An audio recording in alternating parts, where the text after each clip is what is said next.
Halo, selamat pagi smart people semuanya. Bagaimana keadaan smart people semua? Semoga smart people dalam keadaan sehat semuanya ya. Selamat datang di Morning Stock Picks bersama RAB Sekuritas. Seperti biasa, hari ini akan ada pembahasan saham, pilihan saham, dan juga sesi Q&A untuk smart people semua. Perkenalkan, saya Falah sebagai technical analyst, serta hari ini saya tidak sendirian. Saya akan ditemani oleh Kak Tiara, di mana beliau merupakan tim research dari RHB Sekuritas. Dan hari ini beliau juga akan memaparkan informasi pasar dan juga sektor tertentu. Jadi bila Smart People memiliki pertanyaan, boleh ditulis di kolom chatnya. Baik, sekarang kami akan mengulas terlebih dahulu untuk perkembangan indeks Dow Jones, di mana kita tahu indeks ini memiliki dampak besar baik secara global maupun regional, termasuk di Indonesia. Dan seringkali juga dijadikan sebagai acuan untuk menilai perkembangan pasar saham. Baik, kita akan melihat terlebih dahulu untuk indeks Dow Jones-nya, di mana pada hari semalam ya, di kemarin indeks Dow Jones ditutup secara candlestick-nya ini ditutup memerah, yang artinya pada saat opening dan juga closing harganya menurun, tapi kalau menghitung di hari kemarinnya bahwa DJI memang sudah naik. Kalau kita lihat di sini smart people, kenaikannya kurang lebih 1,05% untuk DJI-nya sendiri. Meskipun kalau kita lihat secara supportnya masih di Fibonacci yang sama, di Fibonacci 38,2%, di 38.984, dan juga untuk nilai resistance-nya atau nilai batas atasnya itu berada di harga, ini ada moving average 20-nya di harga 42.215 untuk DJI-nya. Lalu kalau kita lihat perkembangan dari composite atau IHSG, indeks kita tercinta Indonesia. Kalau di sini kita lihat IHSG kemarin open gap nih, Smart People. Kalau saya gambarkan untuk gap dari IHSG-nya sendiri kemarin cukup besar, dari 6.538 sampai dengan 6.592. Satu sisi kita happy ya, karena kemarin IHSG kenaikannya cukup tinggi, dan juga ini sudah menembus moving average 50-nya. Ini menjadi salah satu katalis positif bagi IHSG itu sendiri. Kalau kita lihat secara trend line-nya pun, trend line resistance IHSG juga sudah menembus. Ini menandakan beberapa katalis-katalis positif dari segi technical analysis untuk IHSG itu sendiri. Secara resistance-nya berada di harga 6.689 smart people, dan juga secara supportnya itu berada di harga 6.517. Semoga IHSG masih melanjutkan rally panjangnya sampai ke 7.000 lagi ya smart people untuk IHSG itu sendiri. Lalu kita akan melihat data dari IHSG pada hari kemarin, di mana hari kemarin meskipun IHSG mengalami kenaikan yang cukup signifikan sampai di harga 6.600, lagi-lagi ASINY-nya masih turun nih smart people, masih keluar sebanyak 105,6 miliar. Sedangkan untuk currency kita menguat dibandingkan hari sebelumnya, di mana sekarang di 16.884 untuk harga rupiah kita berbanding dengan US dollar. Dan untuk asing kemarin net buy-nya ini berada yang pertama di saham Antam dengan 124,2 miliar, lalu saham BBCA dengan 102,8 miliar, dan juga saham BRIS dengan 44,9 miliar. Sedangkan untuk net sales Smart People kemarin posisi teratasnya masih ini ada saham Prajogo Pangistu itu Brand di 106,8 miliar, lalu saham AMMN di 59 miliar, dan juga untuk yang ketiga ada BBRI di 57,9 miliar.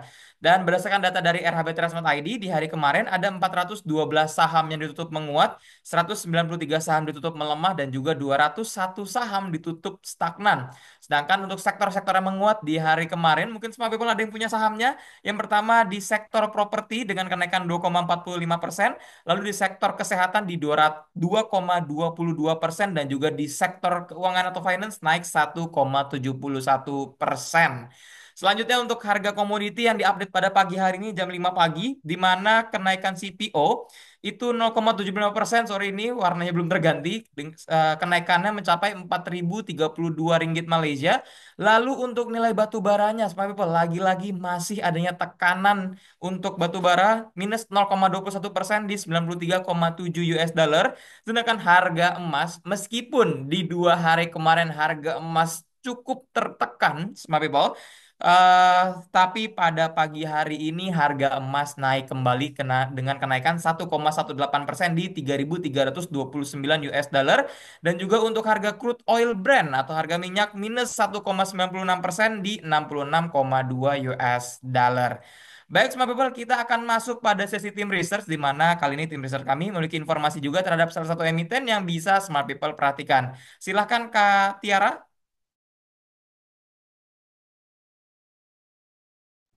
Ya, halo, selamat pagi Smart People. Saya izin share screen dulu. Oke. Ya, kita juga sekalian mau share tentang report kita di Astra Auto Parts. Di sini kita ada indikatif number untuk resultnya di first quarter, yang menurut kita seharusnya ini masih bagus. Apa untuk perolehan mereka di first quarter ini seharusnya masih bagus ya, karena di tengah-tengah pelemahan industri otomotif, terutama di kalau kita lihat angka wholesales di two wheelers dan four wheelers yang masih negatif secara year on year, tetapi Astra Auto Parts ini masih mampu mempertahankan, seharusnya masih mampu mempertahankan performance mereka di first quarter ini. Beberapa alasan yang mungkin bisa mendukung perolehan earnings Astra Auto Parts di first quarter tahun ini. Yang pertama itu dia, oke, mungkin kalau saya bisa ingatkan ke teman-teman, Astra Auto Parts itu revenue dan bisnisnya itu dibagi dua. Yang pertama itu ada manufacturing segment. Ini kurang lebih dia itu produksi spare part untuk disuplai ke pabrik ya. Jadi ini akan erat kaitannya dengan penjualan kendaraan dari pabrik ke dealer, dan yang kedua itu bisnisnya dia ada di trading segmen. eh Trading segmen ini berhubungan dengan secondary market, itu seperti replacement, bank apa supply ke bengkel, kemudian ekspor juga ada hubungannya juga di replacement market.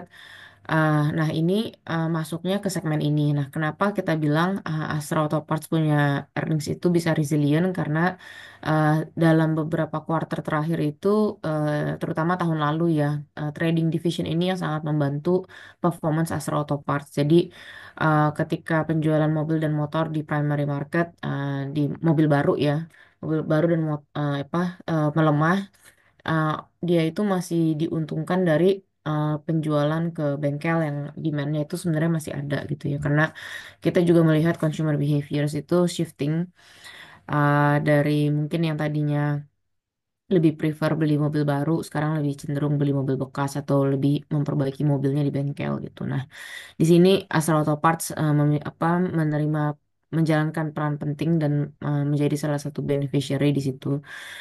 Itu juga hal yang terjadi di first quarter ini. Trading segmennya ini kita lihat masih resilient, terutama menjelang Lebaran kemarin. Orang-orang yang cenderung mudik itu sebelumnya ada eh, s- biasanya ya servis kendaraan mereka dulu itu sebelum mudik. Nah, ini yang eh, apa kita bilang salah satu pendukung revenue dari trading segmennya si Astra Auto Parts. Tetapi ada satu hal lagi yang menarik, di manufacturingnya itu kita melihat adanya recovery. Memang secara tahunan kita melihat data penjualan mobil dan motor itu masih melemah, tetapi di sini dia itu terbantu oleh produksi truk secara domestik. Jadi dia itu selain memproduksi mobil, motor juga ada produksi truk ya. Produksi truk di dalam negeri ini kalau kita bisa simpulkan ya, di tahun lalu itu cenderung turun, tetapi kita sudah melihat ada arah recovery mulai dari akhir tahun lalu sampai dengan sekarang. Ini salah satu hal yang membantu uh, manufacturing segmennya Astra Auto Parts di first quarter ini. Um, Kita expect dari keduanya revenue itu secara blended masih bisa naik sekitar 5 sampai dengan 8% secara year on year. Kemudian dari net profit itu bisa naik sekitar 5% juga secara year on year. Itu at least ya, at least di angka 500 miliar di first quarter ini.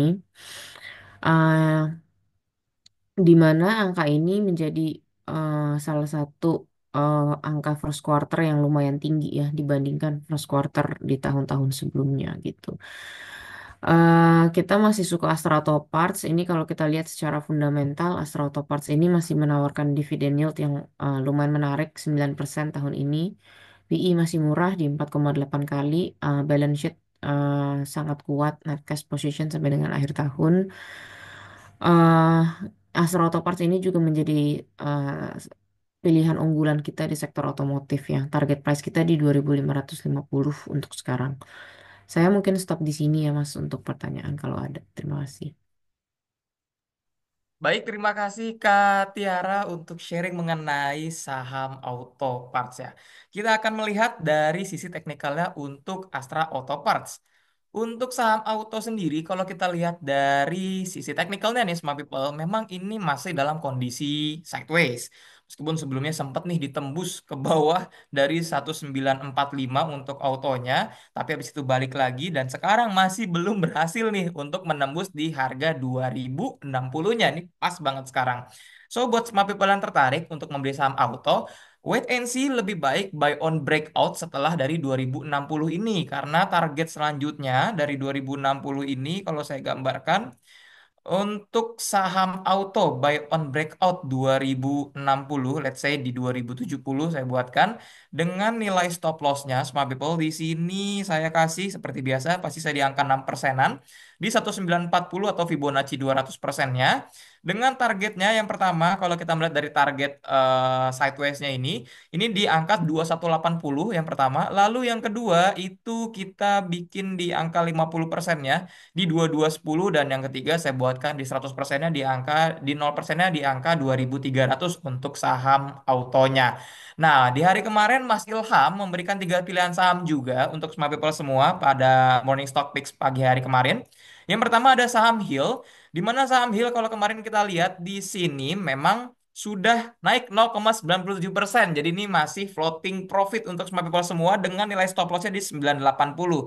So untuk smart people yang sudah membeli sahamnya ini bisa di hold. Bagi smart people yang belum membeli sahamnya dan tertarik untuk membeli saham Hill yang memang sedang masa konsolidasi ini masih antara naik turun itu konsolidasi smart people. Ini bisa buy sekarang juga. I mean di harga sekarang 1045 sampai dengan 1030 untuk area buy-nya apabila smart people masih belum membeli saham autonya. Sorry saham Hill-nya. Lalu yang kedua kemarin pilihan saham dari Mas Ilham ada saham Akra, di mana saham Akra dengan nilai stop loss-nya di 1035 ini masih jauh juga dan kemarin sudah naik 2,71%. So, smart people selamat bagi yang sudah membeli saham Akranya, meskipun belum menyentuh TP1-nya. Dan apabila smart people tertarik, bisa untuk buy on weakness-nya juga di 115 sampai dengan 1135 untuk Akranya. Dan yang terakhir kemarin, pilihan saham di hari kemarin itu ada Unilever. Sebentar. Di sini saya stop share terlebih dahulu, ada kendala. Untuk saham Unilever-nya di hari kemarin, itu juga mengalami peningkatan, ada kenaikan harganya dengan naik, kalau kita lihat 2,89%. So, selamat juga buat smart people yang sudah membeli saham Unilever pada hari kemarin dengan nilai stop loss-nya di 1290. Nah, kita akan masuk pada tiga pilihan saham pada hari ini. Yang pertama itu ada saham Cepin atau Caruan Pokpan Indonesia, di mana kalau kita melihat secara tren, ini memang masih dalam kondisi konsolidasi dan adanya potensi double bottom nih, smart people, dengan kurang lebih gambarnya seperti ini. Wah, ini warnanya merah, sama-sama merah. Kurang lebih seperti itu untuk potensi double bottomnya dari saham Cepin. Dimana kalau kita lihat berdasarkan broker summary-nya juga, Cepin sudah masuk dalam kondisi akumulasi di hari kemarin. Untuk trennya juga sudah cenderung ke bullish, meskipun sideways lebih cenderung ke bullish atau kenaikan dibandingkan dengan bearish atau penurunan seperti itu. So, buat smart people yang tertarik membeli saham Cepin untuk area buy-nya, bisa dari 4150 sampai dengan 4190, dengan target pertamanya di 4420, target keduanya di 4600 dan target ketiganya di 4790. Seperti itu. Dengan nilai stop loss-nya apabila menembus di bawah 3900. 3900 itu adalah stop loss, support di tanggal bulan April lalu pada saat adanya jatuh yang cukup panjang di tanggal 8 April. Seperti itu, smart people. Lalu pilihan saham kedua pada pagi hari ini, smart people, itu ada LSIP, di mana ini adalah perusahaan PP London Sumatera Indonesia. Kalau kita melihat secara tren nih, Smart People, ini sudah dalam kondisi minor uptrend, saya bilangnya seperti itu. Karena kalau kita melihat secara keseluruhan, secara garis besar, kalau kita melihat dari sininya, ini masih dalam kondisi sideways, tetapi kalau kita lihat dari minornya, saya buatkan lebih kecilnya, ini sudah dalam kondisi minor uptrend atau sudah adanya tanda-tanda uptrend berkepanjangan seperti itu. So, buat smart people yang tertarik membeli saham LSIP yang masih dalam fase akumulasi dari awal April 2025 kemarin, untuk area buy-nya bisa dari 1140 sampai dengan 1160. Jadi di sini saya buatkan di daerah sini 1140-nya. Lalu untuk target satunya di 1205, target duanya di 1275, dan target tiganya di 1305 untuk saham LSIP dengan nilai stop loss-nya di harga 1070 apabila breakdown atau menembus di bawah 1070, lebih baik dijual terlebih dahulu untuk meminimalisir resiko dari smart people semua seperti itu. Lalu selanjutnya kita di saham yang ketiga pada pagi hari ini. Nah, smart people mungkin sudah melihat kemarin beritanya bahwa Pani akan melakukan RUPS di akhir bulan ini dan juga adanya pembagian dividen untuk saham Pani itu sendiri. Dan di sini yang menariknya dari Pani adalah di hari kemarin Pani membentuk gap nih, smart people membuka gap di sini dan sini menembus daripada resistance sebelumnya. So, ini yang disebut dengan breakaway gap. Ini menjadi salah satu katalis positif bagi Pani itu sendiri. Dan kalau kita melihat secara trennya nih, smart people, ini saya jadi gambar-gambar di sini. Ini sudah dalam kondisi uptrend untuk Paninya. Jadi sebelumnya kalau kita lihat tren dari saham Pani ini sudah dalam kondisi downtrend, tapi sudah selesai nih downtrendnya dan sudah memasuki fase uptrend seperti itu. So untuk smart people yang tertarik membeli saham Pani, untuk area buy-nya itu bisa dari 11.850 sampai dengan 11.950 dengan target satunya di 12.700, target duanya di 13.450 dan target ketiganya di 14.000 dengan nilai stop loss-nya itu berada di 11.100 seperti itu smart people untuk tiga pilihan saham pada pagi hari ini. Baik, kita akan masuk pada sesi Q&A untuk smart people semua. Bagi smart people yang memiliki pertanyaan, bisa ditulis di kolom chatnya, kita akan bahas secara teknikal seperti itu. Kalau kita lihat dari yang pertama, wow, di sini sudah banyak sekali yang bertanya dari smart people semua. Yang pertama dari Pak Suryo. Assalamualaikum Pak Fala. Waalaikumsalam Pak Suryo. Minta tolong analisa saham Mayor, Piva, Isat, Buka. Baik, kita lihat terlebih dahulu untuk yang pertama Mayornya. Untuk saham Mayora sendiri, kalau kita lihat di hari kemarin ini ditutup dengan kenaikan yang cukup positif 2,22%. Dan kalau kita melihat secara trennya, sepertinya ini sudah, kita lihat, ya, di sini sudah patah downtrend. Kalau saya lihat sendiri di sini dan ini sudah menembus dari MA 50-nya, kemarin sempat rebound di MA 20-nya, ini adanya katalis positif. Ini menjadi katalis positif untuk Mayora itu sendiri. So, untuk smart people yang tertarik membeli saham Mayora, untuk area buy-nya, ini kan dari 2.300 kita buatkan dari 2.260, boleh. 2270 untuk area buy-nya 2270 sampai dengan 2300 dengan nilai stop loss-nya ini berada di MA 20-nya di harga 2110. Target pertamanya untuk Mayor yang pertama bisa di angka 2430 atau moving average 200-nya di harga di garis yang kuning ini. Lalu target kedua dari Mayor, di sini pas kali ada gap ya nih di harga 2450-nya nih. Smart people, ini gap kecil sekali terlihat ternyata di 2450-nya. Lalu untuk target keduanya bisa di harga 2520 dan target ketiganya di harga berapa ini? 2610 untuk mayornya. Lalu yang kedua tadi selain mayor ada Piva. Baik, ini salah satu saham farmasi. Untuk Piva sendiri kalau kita lihat kemarin juga kenaikannya cukup signifikan, naik 5%. Dan kalau kita melihat secara tren, di sini Piva memang masih dalam kondisi downtrend ya, smart people. Kalau kita bikin trend lainnya, memang ini masih dalam kondisi downtrend. Karena apa? Karena high sebelumnya ini belum tertembus, baik di harga 212 ataupun di harga 192. So, buat smart people yang tertarik membeli saham Piva, kalau kita buatkan Fibonacci di sini, coba kita buatkan sebentar. Untuk Piva sendiri, sudah menembus 38,2% ya. Oke, this is satu katalis positif untuk Piva. So, untuk smart people yang tertarik membeli saham Piva, untuk area buy-nya bisa dari 184 sampai dengan 188 dengan nilai stop loss-nya ini half candlestick yang besar ini ya, smart people di angka 171. Untuk target pertamanya dari Piva sendiri bisa di harga 198, target keduanya di harga 212 dan target ketiganya di harga 230 untuk Piva. Lalu selanjutnya kalau kita lihat di sini ISAT-nya ya. ISAT-nya, oh ini salah satu perusahaan telekomunikasi di mana memang dalam beberapa hari terakhir ini salah satu sektor yang cukup ramai. So untuk saham ISAT sendiri kalau kita lihat memang ini sudah dalam kondisi minor uptrend meskipun kecil sekali ya. Ini start dari 10 April sampai dengan hari sekarang. Tapi kalau kita lihat di sini memang tekanannya sudah cukup menurun, secara volumenya sudah cukup menurun. Kita buatkan coba Fibonacci-nya sedikit di hari sebelumnya. Memang di sini apakah sudah menembus terus? Oke, 1720 sudah tertembus atau Fibonacci 78,6% ya. Oke, this is good. So, untuk smart people yang tertarik membeli saham ISAT untuk area buy-nya bisa dari 1715 sampai dengan 1735-nya dengan nilai stop loss-nya nih smart people kita buatkan di angka 5% deh. Ini Fibonacci 61,8% di 1615-nya itu untuk stop loss-nya. Target pertamanya untuk ISAT yang pertama saya buatkan di 100%-nya yaitu di angka 1850-nya. Lalu yang kedua kita bikin di 2020-nya 17% di sini dan yang ketiga di 2100 meskipun cukup tinggi ya kalau untuk target ketiganya dari ISAT itu sendiri. Lalu selanjutnya ada dari Buka. Kita lihat saham Buka, smart people. Untuk saham Bukanya, ini masih sama, masih on track ya, masih on track dari gambar yang dibuat sebelumnya. Memang untuk saham Buka sendiri, kalau kita, kalau kita lihat di sini untuk saham Buka, ini masih berusaha ya untuk konfirmasi menembus Fibonacci 50%-nya.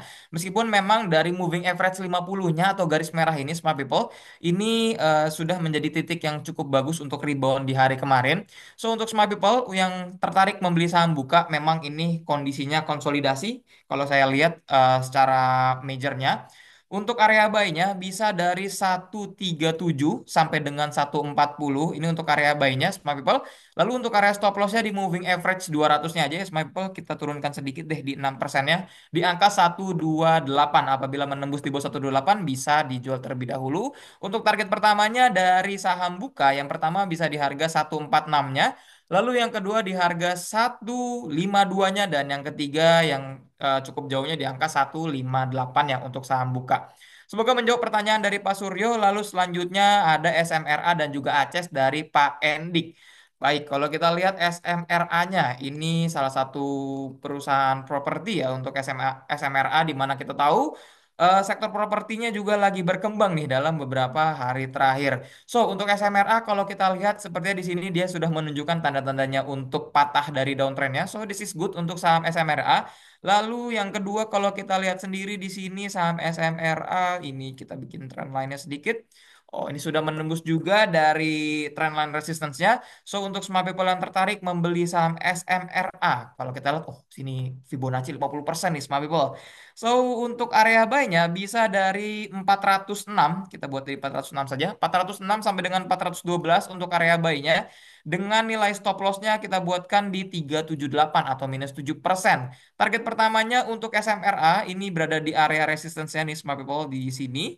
Nah, ini di 436. Lalu yang kedua itu berada di 450 dan yang ketiga berada di 462. Itu untuk target-target dari SMRA. Dan selanjutnya tadi ACES ya. ACES kita lihat di sini. Untuk ACC sendiri, oh ini kurang lebih memang secara trennya mirip-mirip ya Smart People. Ini sudah bangkit ya dari jatuhan di tanggal 8 April kemarin. Dan ini pas sekali tepat di supportnya untuk reboundnya. Meskipun masih belum berhasil menembus MA20-nya untuk ACES itu sendiri. So untuk Smart People yang tertarik membeli saham ACES, kita oke ini sepertinya kalau melihat dari volumenya juga sudah cukup tinggi juga. Untuk area buy-nya bisa dari 400, oh ini di bawah 500 ya. Kita buatkan di 496 saja deh. Oke, 496 sampai dengan 505 untuk area buy-nya dengan nilai stop loss-nya di sini di angka 466. Untuk target pertamanya memang karena secara trennya ini sudah menunjukkan patah downtrend. Ini kita jauhkan untuk target yang pertamanya bisa di angka 530, lalu yang kedua di angka 550 dan yang ketiga ini saya naikkan di support sebelumnya sebelum adanya ini jatuhan yang cukup dalam ini di angka 565 untuk saham Aceh. Semoga menjawab pertanyaan dari Pak Endik. Lalu selanjutnya dari Ibu Jen minta insight tentang JPFA karena kemarin sudah masuk. Baik, kita melihat dari JPFA. Ini masih satu sektor ya dengan Cepin yang kita rekomendasikan pada hari ini. Untuk JPFA sendiri kalau kita lihat memang ini Fibonacci saya buat cukup tinggi ya. Coba kita buat Fibonacci yang baru untuk JPFA itu sendiri di sini. Alright. Baik, JPFA kalau kita lihat nih Bujen dan juga Smart People semua di sini tertahan di Fibonacci 61,8% ya di harga 1725. So, ini sudah dua kali ya masih belum berhasil menembus, tetapi memang cukup bahaya untuk JPFA sendiri. Mungkin Bujen bisa tuliskan di area berapa masuk dari JPFA-nya. Baik, oke. Untuk JPFA-nya mungkin Bujen bisa diinformasikan masuk di harga berapa karena kalau kita lihat di sini memang support berikutnya di 1660 nih Smart People semua. Dan di atasnya juga ada gap di harga 1875-nya. So, untuk Smart People yang sudah masuk di JPFA ini harap berhati-hati di harga 1660-nya. Oke, baik. Di 1715 ya, Bujen sudah masuk, kita buatkan di 1715-nya. Kalau menuju support berikutnya memang di angka -3% ya penurunannya dan support yang keduanya itu berada di angka 4,96%. So memang harap berhati-hati ya Bu Jen ya karena ini menjadi support kuat nih di 1725-nya. Mudah-mudahan bisa rebound pada pagi hari ini dalam hari ini ya untuk JPFA-nya itu sendiri. So untuk smart people apabila tertarik membeli saham JPFA memang ini sudah dalam kondisi downtrend yang cukup panjang dan saya cukup khawatir ini adanya tekanan yang lebih untuk JPFA-nya itu sendiri. So, untuk Bujen dan juga Smart People harap merhatikan di angka 1630-nya ya.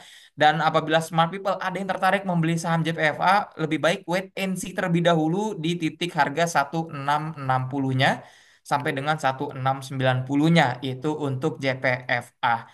Baik, semua people, tak terasa waktunya sudah masuk waktu pre-opening. So, terima kasih atas semua pertanyaannya dan partisipasinya, serta terima kasih juga kepada Kak Tiara atas pemaparannya tadi saham autonya. Sungguh sangat insightful ya, semua people, untuk kita semua. Jangan lupa untuk memanfaatkan fitur Aro dari RAB Sekuritas, di mana ini bisa membantu semua people semua dalam melihat kondisi saham baik secara teknikal maupun fundamentalnya. Dan juga jangan lewatkan produk waran terstruktur dari RB Sekuritas yang bisa menjadi alternatif instrumen investasi. Ini bisa menjadi hedging atau menjadi menambah keuntungannya. Ada call dan juga ada put warrant seperti itu. Dan tentunya pantengin terus sesi Morning Stock Picks yang hadir setiap hari. Kecuali hari libur bursa ya, semua people, dari jam 8.30 sampai dengan 8.55 hanya di RAB Sekuritas. Semoga informasi yang kami sajikan dapat bermanfaat dan bisa menambah insight ya dan juga pengalaman trading untuk smart people semuanya seperti itu. Ingin mengetahui informasi menarik lainnya soal saham? Tunggu episode selanjutnya hanya di era Sekuritas dan disclaimer on untuk semua trading plan yang kami berikan. RHB Trade Smart ID, easy, quick, smart.